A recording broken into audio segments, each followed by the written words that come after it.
जळगाव शहराच्या तापमानामध्ये एकाच दिवसात 2 अंशांनी वाढ झाली आहे।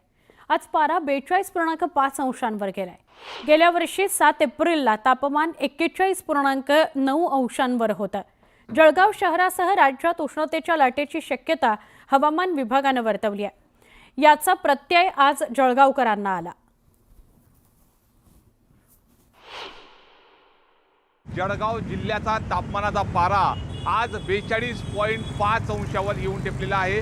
गेल्या 2 दिवसांपासून जर आपण बघतोय तर जळगाव शहरासह जिल्ह्यामध्ये तापमानाचा पारा जो बघतोय आपण तो तापमानाचा पारा 42.5 अंशाच्या वरती गेलेला आहे। येत्या 2 ते 3 दिवसांमध्ये हाच पारा 43 डिग्री सेल्सिअस तापमान पार करेल असा अंदाज देखील या ठिकाणी जिल्हा प्रशासनाच्या वतीने वर्तवण्यात आलेला आहे। आपण जळगाव शहरातील या आकाशवाणी परिसरामध्ये आहोत। प्रत्येक नागरिक असेल, महिला असेल, डोक्यावर रुमाल असेल, स्कार्फ असेल, टोपी असेल, या उन्हापासून बचाव करण्याच्या साधनाचा उपयोग करताना या ठिकाणी दिसून येत आहे। गेल्या आठवड्यात जर आपण बघतोय तर ढगाळ वातावरण आणि उष्णतेपासून जळगावकरांना काहीसा दिलासा या ठिकाणी जिल्हावासियांना मिळालेला होता। मात्र हाच उन्हाचा पारा गेल्या 2 दिवसापासून सतत वाढत असल्याने आज 42.5 अंशावर म्हणजे 43 अंशाच्या जवळपास येऊन टेपलेला आहे।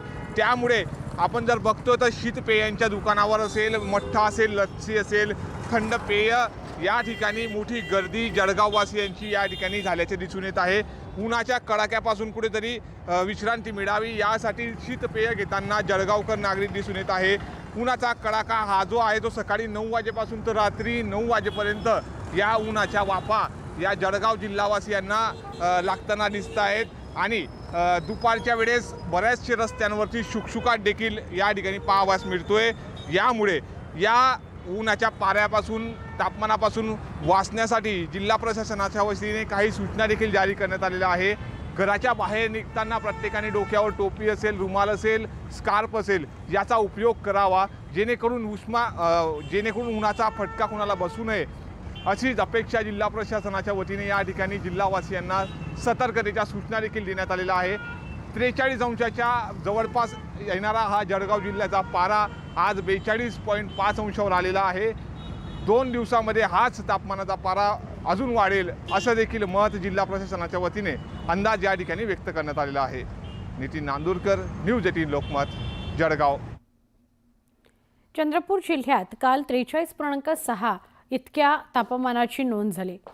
चंद्रपूर जिल्ह्यात गेल्या काही दिवसात उष्णता मोठ्या प्रमाणात वाढली आहे, त्यामुळे नागरिकांची लाहीलाही होते। दुपारच्या वेळी चंद्रपुरातले रस्ते अक्षरशः निर्मनुष्य होतात।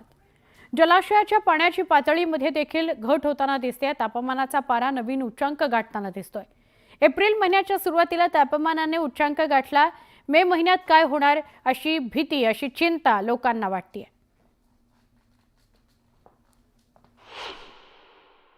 चंद्रपूरचं तापमान 44 अंश सेल्सिअसवर पोहोचलेलं आहे आणि मोठ्या प्रमाणात उन्हाची तीव्रता वाढत असल्यामुळे चंद्रपुराचं जे ऐतिहासिक रामाडा तलाव आहे, चंद्रपूर शहरातलं एकमात्र तलाव उरलेला आहे। आता या तलावाची सुद्धा पाणी पातळी जी आहे ती खालावताना दिसत आहे। उन्हाचा जो त्रास आहे तो सामान्य नागरिकांना होत आहेत आणि पशुपक्ष्यांना देखील होत आहेत। हे जे तलाव आहे या ठिकाणी मासेमारी देखील केली जाते, परंतु ही जे तलावाचं पाणी पातळी जे पाणी कमी होतं त्याच्यामुळे मच्छीमारांच्या समस्येत सुद्धा वाढ होणार आहे। कारण की आता पूर्ण एप्रिल आणि मे महिना बाकी आहे आणि उन्हाची तीव्रता बघून अशा प्रकारे जर पाणी लवकरच साठा कमी होत असला तर ही सुद्धा एक चिंतेची बाब दिसून येत आहे। दुपारच्या वेळेत रस्ते जे आहेत ते निर्मनुष्य होताना दिसत आहेत आणि 12 ते 4च्या मध्ये मोठ्या प्रमाणात उन्हाची तीव्रता वाढत आहे। या हंगामातील चंद्रपुरातलं हे जे 44 अंशापर्यंत पोहोचलेलं तापमान हा सगळ्यात अधिक तापमान आहे। पुढील एप्रिल आणि मे मध्ये पुन्हा तापमान वाढण्याची शक्यता आहे। जिल्हा प्रशासनाने देखील महत्त्वाची सूचना केलेली आहे की 12 ते 4च्या मध्ये पडू नये, अत्यावश्यक काम असेल तर करावं आणि आपली स्वतःची खबरदारी घ्यावी। शेख, न्यूज 18 लोकमत, चंद्रपूर। तर नंदुरबार जिल्ह्यातल्या तळोदा तालुक्यात गेल्या महिन्याभरापासून विद्युत रोहित्र नादुरुस्त झाल्यानं गावकऱ्यांना पाणी टंचाईचा सामना करावा लागतोय। विद्युत रोहित्रच नादुरुस्त असल्यानं पाण्याकरता महिलांना शेतातील विहिरीवरून हंड्याद्वारे पाणी आणावं लागतंय आणि तहान भागवावी लागते। भर उन्हात महिलांना डोक्यावर हंडा भरून शेतशिवारातून पाणी आणावं लागतं आणि याबाबत तातडीने उपाययोजना करण्याची मागणी महिला वर्गातून होते। जर याबाबत तातडीने उपाययोजना केल्या नाहीत तर वीज वितरण कंपनीच्या अधिकाऱ्यांना घेराव करण्याचा इशारा देखील ग्रामस्थांकडून देण्यात आलाय.